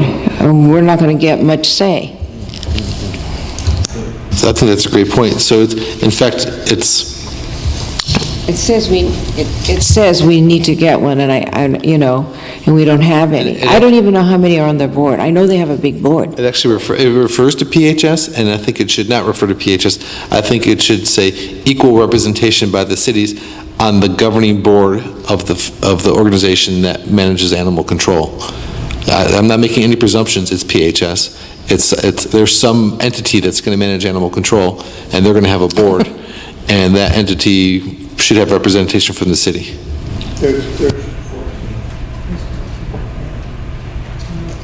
So it looks like we have a little bit of a redraft. Is that? I don't know if everybody agrees with that, but I thought that was a great point Ellen made, in that we probably will be lucky we get one, but we should ask for the moon. So we have to bring it back or we can vote on it and then make the... No, you could direct that it be modified and sent out consistent with your direction. So I would just request that you be clear about the modifications that you want, and then we can polish it up and prepare it for your signature. And may I provide a clarifying example to make sure we understand the direction? So if you modify it for this concept that there would be an equal number of local government representatives on the board to the rest of the board members,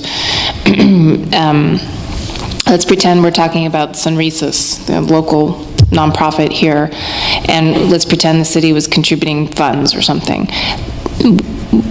You would be saying that the city would have a right to half of those board members, and only half of the board members would come from all the different groups that you try and get to represent a board. You usually need legal support, you usually need somebody from the fundraising world, you usually need somebody from the marketing world, you usually need some pretty big donors on the board, that kind of thing. So I just want to clarify that that is indeed what you would be trying to negotiate for. I think what I'm trying to see is if there's a way that they could have, because I don't know whether the whole board should be doing the animal control portion of it, because they do a lot of other stuff. So what I'm saying is the animal portion control, they could assign 4 people from their board or 4 people from our board and 1 or whatever for because the soups can't have that many. So, but I think it should be balanced. And I'm talking about the animal control portion. I don't care about their fundraising and all that other kind of thing, but I think it's important that we have an equal say if we and Dale. So have a separate subcommittee then, just for the animal control services, where it would meet quarterly or something like that? So we're only contracting for animal control. That is correct. And whatever entity takes it on is the only entity I'm concerned with at this. Yeah. Okay, except that right now it is PHS, and they are an organization that does a whole array of services. One of those services is animal control. So that board currently touches everything. I think maybe what you're suggesting, if you're interested in modifying it, as Councilmember Patridge is talking about, would be to break out some sort of oversight group that would then have equal representation. That's really what it says right now. It says require city and county representation on the animal, are you done? Yeah. On the animal control contractor board of directors, currently none. So it doesn't exist right now. So I think what we're saying is, hey, look, we're giving you how much? $5 million? $6 million. $6 million. We want whatever you want to call it, oversight board. You put on some of your people, we're going to put on some of our people, and we're going to monitor what you do with our $6 million. We'd be creating a new board, and that to me is what it says right here. To get on with 14 other people, you're right, they do other things. I don't want to get on that board. Let me throw one more thing out real quick. What was our share, 133? $163,000. 160? Here, one concern I've got, the entire city of Half Moon Bay is paying $160,000 for animal control services. I just had this funny feeling, if half the people in town own dogs, those are the people that should be paying the 160. I don't think cats are a big deal. I don't think they go run around biting people. But clearly, when you hear most of the issues, aggressive dog bites, dogs loose, wild boars occasionally, I'd love to see cost allocation back to the animal owners, as opposed to the entire community. I'm just going to throw it out there. I don't want to muddy the waters. The letter's great. This is what we need to get started with. I mean, we had two visitors stop by this afternoon, a world of interruption like we all go through. And they had dogs and they weren't registered because Ada just got this thing this afternoon. I mean, nobody's dogs are registered. I mean, look at our percentage. I mean, and trust me, there's a dog in almost every household around here, a dog or a cat. Everybody's got one. Not Naomi's, but you got 4,000 cats and raccoons, so we don't classify them in there. So anyway, are we able to clarify this I think so. letter with staff to understand where I think so. council wants to go with it? Let me float this, and then I'm going to make two-part motion. One part is regarding this letter. The second part is that we, in fact, send a letter to Pam Machado. Right? This is the letter going out to the mayors, and then we need to use the same verbiage, sending it to Pam Machado, saying this is our perspective. That's all right? Nods? Okay. So I move to, I'm going to move something here. Bear with me. See, if you had it, you could read it. I edited it, so if only I printed everything. How many trees, Naomi? How many Approve the proposal. I move to approve the modified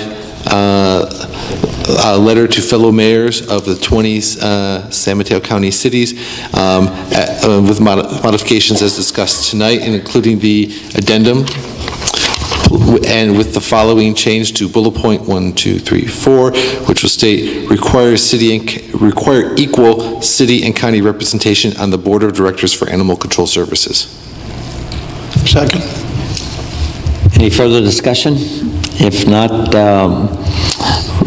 all in favor? Aye. Aye. Aye, so ordered, 5. And then, sorry, if I may. Yeah, one more. And I move that the city of Half Moon Bay produce a letter with the same facts directed to Pam Machado, stating our position regarding animal control. Second. Moved in second. All in favor? Aye. Aye. And just quickly, I'd like to convey to staff, Laura and Tony and Alex and Siobhan, this was a heck of a packet, you guys. Thank you, thank you, thank you. This was probably one of the most major meetings we've had in some time, so I appreciate it, and make sure you let all the staff know that we've gone through that, and so. I want you to know, John, that my packet was 20 kilobytes larger. Yeah. Paper free. Do you want to say anything or no? Mine Okay, was I'll right. let it go I do. here. So we're ready to adjourn here. But I think it's important that everyone should know how to do the Heimlich maneuver, not only because we're coughing up here, but John probably saved the life of one of his companion pumpkin growers earlier this week because he knew how to do the Heimlich. It was truly an incredible thing. John, do you want to expand on that? Yeah, I mean, as I said, Sunday we were with all our pals, and it was a big, potluck, and I was sitting across the table from a 6'3", my buddy Vince Zanino in Palo Alto. Vince is a great guy, and I looked at him and I said, Vince, are you choking? Are you choking? And I could see him dropping down and not breathing, and so I yelled for a big guy because I thought he was going to stand up, and I couldn't have reached him.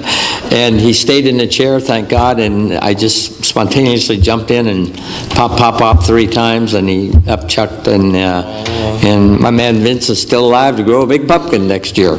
So it can happen like that. It saves a life. No, I never have either, but thank God. So this time we will adjourn the meeting.